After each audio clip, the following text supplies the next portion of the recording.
All right, I want to show you an example of how to do one of the problems from part 2, conservation of momentum. These are a little bit harder because they don't just straight up give you the momentum. They make you find it. But that's not that hard, right? Because we know momentum's mass times velocity. So you have to do just a teensy bit of little extra work there in order to solve it.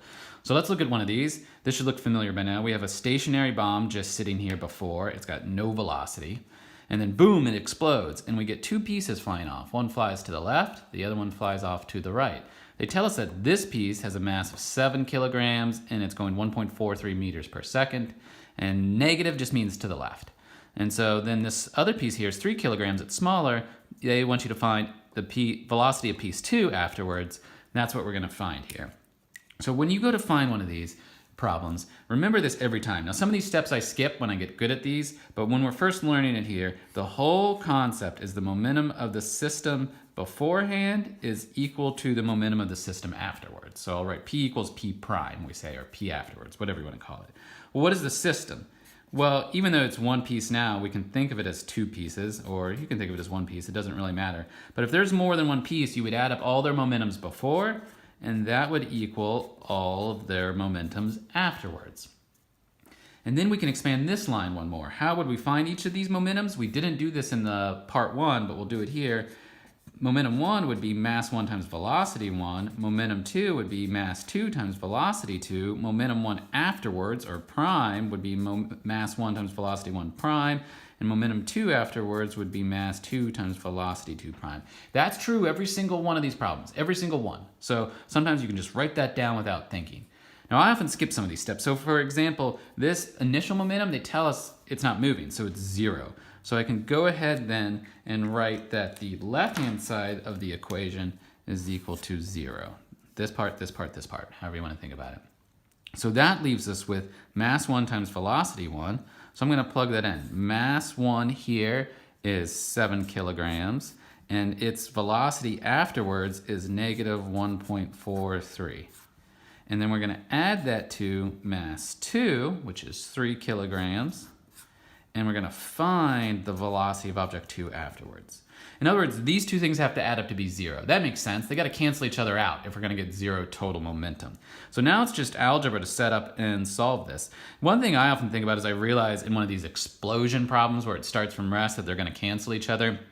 So I'll just go ahead and move this to the other side here. If you multiply those two together and move it to the other side, that negative is going to become positive. And so basically we get 7, subtract it technically to the other side. So those two negatives cancel, and that's going to equal 3 times the second velocity afterwards. So multiply those two together, and then divide by 3, and then you should get that the velocity of object 2 afterwards is 3.3 meters per second.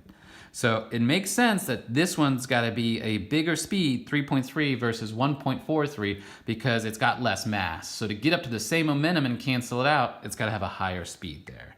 So let me quickly show you the beginnings of the next one there of how you would do this. So here we have a piece of clay coming along. It's going to stick to sklitch and become one giant piece of clay. They tell us that the mass of piece of clay 1 is 5 kilograms and that it's going 8 meters per second is its velocity before, and piece of clay 2 has a mass of 3 kilograms and it has no velocity before. So all of those things that we said before are still true. The momentum of the system before is equal to the momentum of the system afterwards. In other words, the momentum of object 1 before plus momentum of object 2 before has got to equal the combined of momentum of object 1 afterwards and momentum of object 2 afterwards. And once again, we could plug in what each of those momentums are, how we would calculate each of those momentums. If you want, you can just skip straight to this step once you realize how true it is. But on this one, actually, this part right here is going to become something just a little bit different. See how they combine into one object? So I'm going to write this side a little bit differently. I'm going to think of it like this. Instead of writing mass 1 times velocity 1 plus mass 2 times velocity 2, I'm going to say that there's one object now, and it's got a combined mass of both of them together. And so they'll share one velocity afterwards. So now let's go and find this. So what's the momentum of object 1 before? That's easy. Its momentum will be its mass times velocity. So mass 1 times velocity 1. I'm gonna skip this part right here because I see it's got no velocity, so it's gonna have no momentum. So I'm not even gonna write that down. And then that momentum of object 1 is the total momentum of the system before. And it's gotta equal this new big mass of them combined times their velocity. Momentum before is equal to momentum afterwards. So now we can start to plug in. The mass of object 1 was 5, and it was going 8 meters per second before. This new combined mass is 5 plus 3. So it's got a combined mass of 8. And so we're looking for that velocity. So if I multiply these two out, 5 times 8 is 40 kilogram meters per second of momentum before. That means we got to have 40 kilogram meters per second of momentum afterwards. So the mass is 8. What velocity times 8 will give us 40? Just do that simple algebra there, and you get 5 meters per second is the velocity. Makes sense that it's less than the initial because in a sense we gained mass. These two combined together, so we have a more massive object here. So in order to keep the same momentum, we've got to be going more slowly.